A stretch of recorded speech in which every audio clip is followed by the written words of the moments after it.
Welcome back to Warzone and welcome to the 29K, which is a Soviet tank destroyer. Now, this could easily be an episode of Realistic Expectations. However, it is about a feature that recently got introduced just a few hours ago, I guess, and that is that you can use the HE shell as an actual high explosive fragmentation fuse shell. So basically a FLAK shell.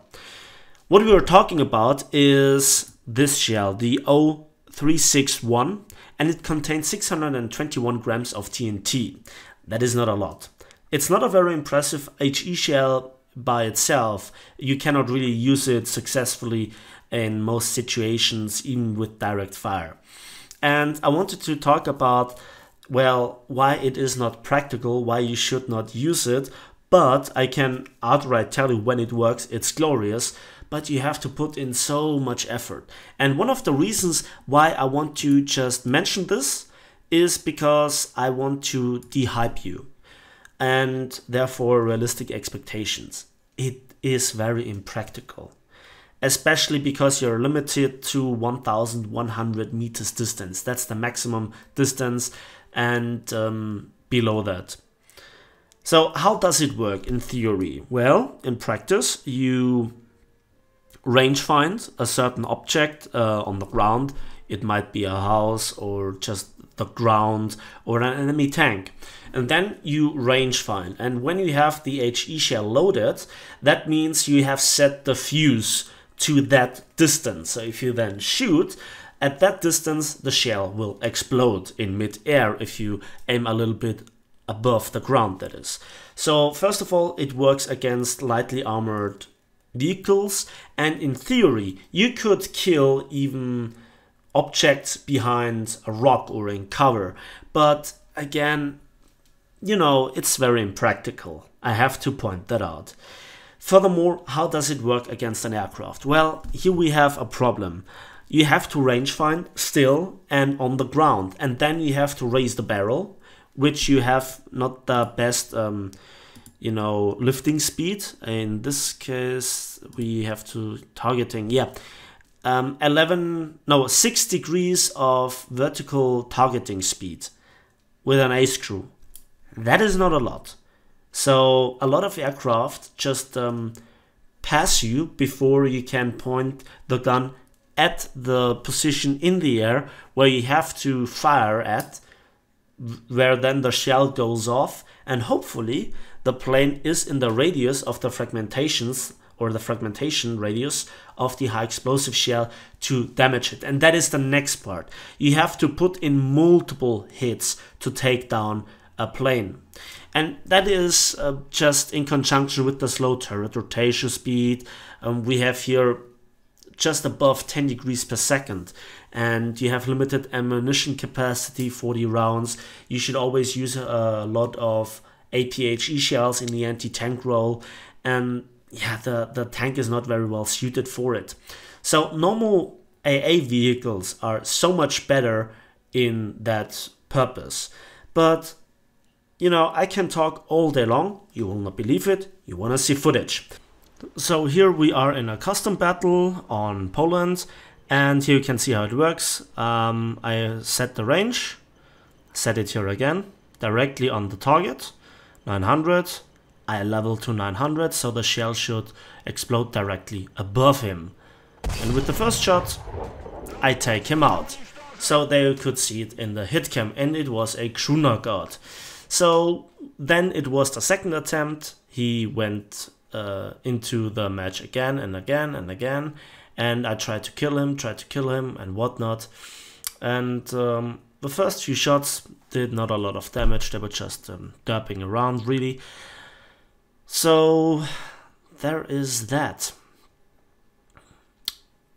And you know, this is how it works against, well, tanks. But because the target was stationary, we discovered something really, really nice. So again, thanks to Natorden, to the time that he spent actually with me in the custom battle. And immediately we can see that despite having set the shell to a certain distance, even when the object is not moving, not every shell actually hits the target. Sometimes it explodes behind the target and sends shrapnel forth. Sometimes it directly explodes above the target, and sometimes even in front of the target. And so if we have to take this into account as well, you might just see where the problematic with shooting down planes comes in, because the discrepancy is around about or over 100 meters. So it's heavily RNG based. Now, why this is, I guess, a bit accurate and reflects the reality quite well in this respect. To use this efficiently in the battle, I cannot really see it in a very practical way. Again, if somebody uses just a biplane to secure the air room, the airspace is more efficient than this. I mean, I'm quite sure numerous people will try it out. Numerous people will send such footage to the Thunder Show. We will see it probably this week or next week, whatever. But what you don't see is the thousands of attempts, is the thousands of games played and the thousands of misfired shots. And here we can see it against a bomber. Now, this is the new French bomber. It's big, it's huge, and it is slow, so best conditions for this. To really know when to shoot without a marker in Tank RB is difficult. And there you can see I hit him, I smoked one of his engines, but the slow turret rotation speed makes it difficult for me to go in for the second shot. And that was actually, I guess, a direct hit, although Natorden said that to him it was a it was close by. That's what he said. And this is our second attempt. Now, what I don't show you is like the 1 or 2 hours that we spend in the custom battle, you know, just firing around and hitting nothing. And in multiple situations, I thought to myself, well, I could hit him now if the shell wouldn't detonate prematurely. So with a direct hit, basically. And this is the basic message. So when we talk then about why the Fletcher, the destroyer, was or is so efficient with the proximity fuse against aircraft, why is that? Well, it's simply the case that the Fletcher has bigger shells with more TNT equivalent, and it has more of them, and it has an easier time to fire them close because of the elevation, speed, and all that. And you can see, I could swear that was the optimal distance that I set it to, so a variant between 450 and up to 800 meters. So again, the Fletcher just has the task to bring a barrage close to a plane, and then 5 127mm HE shells that are filled with shrapnels will go off, and of course then you get your hits, and you send down the aircraft out of the sky. And that was actually so, you know, cool that I did it multiple times. But people will use this because the Fletcher is still in pre-closed beta and not accessible for everyone, and just at certain times. So people will jump on this vehicle and they will try it out, and they will be hugely disappointed, and they will spend hours and hours and hours just to do that. And everybody that has now non-Soviet tanks at 3.7, I can tell you, you can farm those in the near future a lot.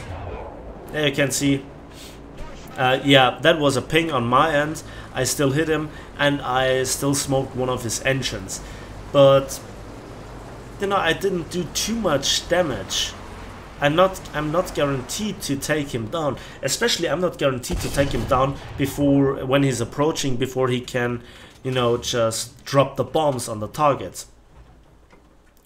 And now I can do nothing about him. He's out of the range of the shell. I even don't have any idea how close you have to get with the shell to the aircraft to actually register a hit or do any kind of damage. But I guess it's just a few meters. Like, clearly I was within like 20 or even 10 meters multiple times, and it didn't do anything. And that, well, again, for me, that looked like a direct hit. But again, Natorden said it was a close splash. And that was when we tried it with an I-15. I rangefind on top of the house. I told him to fly over it. And I can tell you right around, I tried it like we tried it for like half an hour alone with the I-15. Just when I registered the direct hit, I took him down with one shot. And once I hit him actually in the air with something that looked to me like a direct hit, and it just made his wings, well, yellow. At least one pair of the wings, because it's a biplane. So it's not very practical. I cannot recommend it. I don't see any usefulness in this. It also seems to be very, well, optional, to be honest. Remember the bad gun handling on this plane. Every other AAA would literally be better than this in the game. Even just very low caliber machine gun based ones would be much better. And in real tank RP, you don't have any kind of marker. The pilot actively tries to avoid you. He just has to go up and down in terms of altitude to make life very difficult for you, and just has to charge you or fly away from you to make it very difficult for you to hit him at all. Then again, you just have a limited amount of shells, 40. You can run through them pretty quickly, and I just cannot recommend it. Please don't fall for the hype. I mean, there will be so many clickbait videos out there. There will be so much hyping around this stuff. It's not. The caliber is too low, the HE filling is too low, it takes too long to range find. You cannot do it with the mouse wheel currently, like it was an option, I guess, for the Z20, and after a few tries I gave it up on the Z20 and aimed with the secondary guns on airplanes, which was more successful. You know, that's what they are for. Of course, if you have a large group of slow flying big aircraft, then yeah, it makes sense if you have multiple gun systems around and trying to fire at them. Yes, but with that, I cannot recommend it. So again, it's a big difference between the 29K and the FLAK Shell.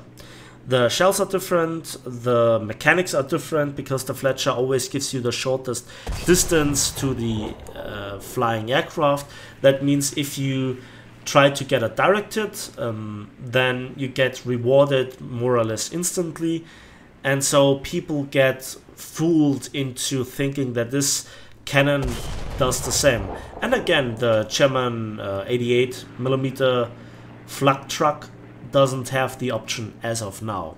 So I'm really looking forward to see all the clickbait titles and all the misinformation out there, and you know, the hype around it.